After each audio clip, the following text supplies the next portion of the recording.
ನಮಸ್ಕಾರ. ಇವತ್ತಿನ ವಿಡಿಯೋದ ವಿಷಯ ಮಾರುಕಟ್ಟೆ ಅಭಿವೃದ್ಧಿಗೆ RBI ಇಂದ ಇಂಜೆಕ್ಷನ್. ನಾನು ಡಾಕ್ಟರ್ ಭರತ್ ಚಂದ್ರ. ವಿಡಿಯೋಗಳ ಉದ್ದೇಶ ಕನ್ನಡಿಗರ ಫೈನಾನ್ಷಿಯಲ್ ಎಜುಕೇಶನ್. ಇವತ್ತು ಭಾರತದ ಷೇರು ಮಾರುಕಟ್ಟೆ ಒಂದಷ್ಟು ಚೇತರಿಕೆಯನ್ನು ಕಾಣ್ತು. ನಿನ್ನೆ ಕೆಳಗಡೆ ಬಿದ್ದ ಮೇಲೆ ಕಾರಣ RBI ಅವರು ಒಂದಷ್ಟು ಮೆಷರ್ಸ್ನ ಅನೌನ್ಸ್ ಮಾಡಿದ್ರು. Enhancing liquidity with in the banking system. Banking ಸಿಸ್ಟಮ್ನಲ್ಲಿ ಒಂದಷ್ಟು ಹಣ ಓಡಾಡ್ತಾ ಇರಲಿ ಅನ್ನೋ ಉದ್ದೇಶದಿಂದ RBI ಅವರು ಪರ್ಚೇಸ್ ಮಾಡಿದ್ದಾರೆ government of India securities for an aggregate amount 60,000 crores 3 instalment ಅಲ್ಲಿ 20,000 ಕೋಟಿ ಈಚ್. ಜನವರಿ 30, ಫೆಬ್ರವರಿ 13, ಫೆಬ್ರವರಿ 20.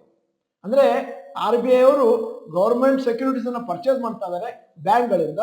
ಆವಾಗ ಬ್ಯಾಂಕ್ಗಳಲ್ಲಿ ಒಂದಷ್ಟು ಜಾಸ್ತಿ ಹಣ ಓಡಾಡುತ್ತೆ, ಮತ್ತೆ ಮನಿ ಸರ್ಕ್ಯುಲೇಷನ್ ಜಾಸ್ತಿ ಆಗುತ್ತೆ, ಮತ್ತೆ ಕ್ಯಾಪಿಟಲ್ ಕೂಡ ಜಾಸ್ತಿ ಆಗುತ್ತೆ. ಈ ರೀತಿ RBI ಅವರು ಒಂದಷ್ಟು ಸ್ಟೆಪ್ಸ್ ನ ತಗೊಂಡಿರೋದ್ರಿಂದ ಎಕಾನಮಿಸ್ಟ್ ಮತ್ತೆ ಅನಲಿಸ್ಟ್ಗಳು ಏನ್ ಹೇಳ್ತಾರೆ ಅಂತಂದ್ರೆ ಮಾರುಕಟ್ಟೆಯಲ್ಲಿ ರೇಟ್ ಕಟ್ ಆಗ್ಬಹುದು ಬಿಟ್ವೀನ್ 5 and 7 ಫೆಬ್ರವರಿ 2025.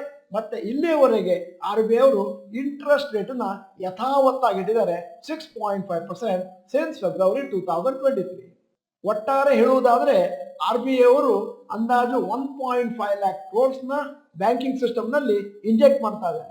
RBI ಅವರು ಹೇಳಿದ್ದಾರೆ, ನಾವು ಲಿಕ್ವಿಡಿಟಿನ ಮಾನಿಟರ್ ಮಾಡ್ತೇವೆ, ಮಾರ್ಕೆಟ್ ಕಂಡೀಷನ್ ನೋಡ್ತೇವೆ ಮತ್ತು ಅದಕ್ಕೆ ತಕ್ಕದ ಹಾಗೆ ಮೆಜರ್ಸ್ ತಗೊಳ್ತೇವೆ ಟು ಮ್ಯಾನೇಜ್ ಲಿಕ್ವಿಡಿಟಿ ಮ್ಯಾನೇಜ್ಮೆಂಟ್.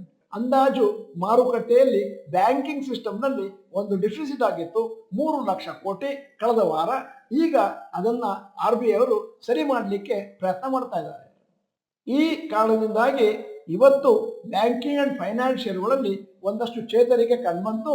ಇಲ್ಲದಿದ್ದರೆ ನಿಫ್ಟಿ 50 ಇನ್ನೂ ಜಾಸ್ತಿ ಕುಸಿತವನ್ನು ಕಾಣುವಂತ ಚಾನ್ಸಸ್ ಇತ್ತು. ಇವತ್ತಿನ ಮಟ್ಟಿಗೆ ಮಾರುಕಟ್ಟೆಯಲ್ಲಿ ಜಾಸ್ತಿ ಚೇತರಿಕೆಯನ್ನು ಕಂಡಂತ ಷೇರುಗಳು ಯಾವುವು ಅಂತಂದ್ರೆ ರೇಟ್ ಸೆನ್ಸಿಟಿವ್ ಸ್ಟಾಕ್ಸ್, ಅಂದ್ರೆ banking and finance, real estate, automobile. ಬೇರೆ ಸ್ಟಾಕ್ಗಳಿಂದ ಇವತ್ತು ಆ ಸ್ಟಾಕ್ಗಳು ಮೇಲುಕೋದು. ಆದರೆ ಮಿಡ್ ಕ್ಯಾಪ್ ಮತ್ತು ಸ್ಮಾಲ್ ಕ್ಯಾಪ್ ಷೇರುಗಳು ಏನು ಕುಸಿತವನ್ನು ಕಾಣ್ತಾ ಇದ್ದಾವೋ ಅದು ಇವತ್ತು ಕೂಡ ಮುಂದುವರೆದಿದೆ. ನಿಮ್ಮ ಮುಂದೆ ಒಂದು ಪಟ್ಟಿ ಇಟ್ಟಿದ್ದೇನೆ, performance of some rate sensitive stocks today. Bajaj finance ಇವತ್ತು 4.26% ಮೇಲುಕೋಯ್ತು. Axis bank 3.77%, Shriram finance 3.61%, Bajaj Finserv 3.35%, HDFC bank 2.49%, Tata motors 2.13%, ICICI bank 1.54%. ಈ ಮಧ್ಯೆ RBI ಅವರು ಹ್ಯೂಜ್ ಕ್ವಾಂಟಿಟಿಯಲ್ಲಿ ಡಾಲರ್ಗಳನ್ನು ಸೇಲ್ ಮಾಡ್ತಾ ಇದ್ದಾರೆ. ಯಾಕಂದ್ರೆ ಸಪ್ಲೈ ಆಫ್ ಡಾಲರ್ ಮಾರುಕಟ್ಟೆಯಲ್ಲಿ ಚೆನ್ನಾಗಿರಲಿ ಮತ್ತೆ ಒಂದಷ್ಟು ರುಪಿ ಜಾಸ್ತಿ ಕುಸಿತವನ್ನು ಕಾಣಬಾರದು ಅಂತ. ವಿದೇಶಿ ಸಾಂಸ್ಥಿಕ ಹೂಡಿಕೆದಾರರು ಅಂದ್ರೆ FIIಗಳು ಬಹಳ ದೊಡ್ಡ ಮಟ್ಟಿನಲ್ಲಿ ಭಾರತದ ಮಾರುಕಟ್ಟೆಯಲ್ಲಿ ಷೇರುಗಳನ್ನು ಸೇಲ್ ಮಾಡ್ತಿರೋದ್ರಿಂದ ಡಾಲರಿಗೆ ಜಾಸ್ತಿ ಡಿಮಾಂಡ್ ಸ್ಟಾರ್ಟ್ ಆಗಿದೆ. ಯಾಕಂದ್ರೆ ಅವರು ಹಣವನ್ನು ಡಾಲರ್ ಮಾಡಿಕೊಂಡು ಭಾರತದಿಂದ ಅವರ ದೇಶಕ್ಕೆ ತಗೊಂಡು ಹೋಗ್ತಾರೆ.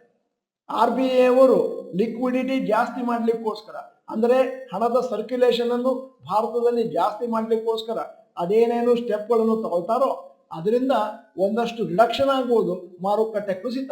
ಆದ್ರೆ ಕಂಪ್ಲೀಟ್ ಆಗಿ ತಡೆಗಟ್ಟಲಿಕ್ಕೆ ಆಗೋದಿಲ್ಲ. ಯಾಕಂತಂದ್ರೆ ಇದೇ ಸಂದರ್ಭದಲ್ಲಿ FIIಗಳು ಅಂದಾಜು 2.5 lakh ಕ್ರೋರ್ಸ್ ನ ವರ್ತ್ ಆಫ್ ಶೇರ್ಸ್ ನ ಕಳೆದ 4 ತಿಂಗಳಲ್ಲಿ ಮಾರ್ಕೊಂಡಿದ್ದಾರೆ. ಈ ಕಾರಣದಿಂದಾಗಿ ಭಾರತದ ಫಾರೆಕ್ಸ್ ರಿಸರ್ವ್ಸ್ ಒಂದಷ್ಟು ಕೆಳಗೆ ಬೀಳ್ತಾ ಇದೆ. ಯಾಕಂದ್ರೆ RBI ಅವರು ಡಾಲರ್ ಅನ್ನ ಸೇಲ್ ಮಾಡ್ತಾ ಇದ್ದಾರೆ. RBI ಅವರು ಡಾಲರ್ ಅನ್ನು ಸೇಲ್ ಮಾಡಿಕೊಂಡು ಮತ್ತೆ ಬ್ಯಾಂಕಿಂಗ್ ನಲ್ಲಿ ಒಂದಷ್ಟು ಲಿಕ್ವಿಡಿಟಿನ ಇಂಜೆಕ್ಷನ್ ಮಾಡಿದ ಮೇಲೆ ಲಾರ್ಜ್ ಕ್ಯಾಪ್ ಕೆಳಗೆ ಬೀಳೋದು ಸ್ವಲ್ಪ ಕಮ್ಮಿ ಆಗಿದೆ. ನಿಮಗೆಲ್ಲ ತಿಳಿದ ಹಾಗೆ ಭಾರತದ ಬಜೆಟ್ ಇನ್ನೇನು ಬರಲಿದೆ ಮತ್ತು ಅದೇ ಸಂದರ್ಭದಲ್ಲಿ RBI ಅವ್ರದ್ದು ಒಂದಷ್ಟು ಅನೌನ್ಸ್ಮೆಂಟ್ಸ್ ಬಾಕಿ ಇದೆ. ಅದರಿಂದಾಗಿ ಭಾರತದ ಮಾರುಕಟ್ಟೆ ಯಾವ ಕಡೆ ಹೋಗುತ್ತೆ ಅನ್ನೋದನ್ನು ನಿರ್ಧಾರ ಮಾಡುವಂತಹದ್ದು ಮುಂದಿನ ವಾರಗಳಲ್ಲಿ ಆಗುವಂತ ಈ ಘಟನೆಗಳಿಂದ.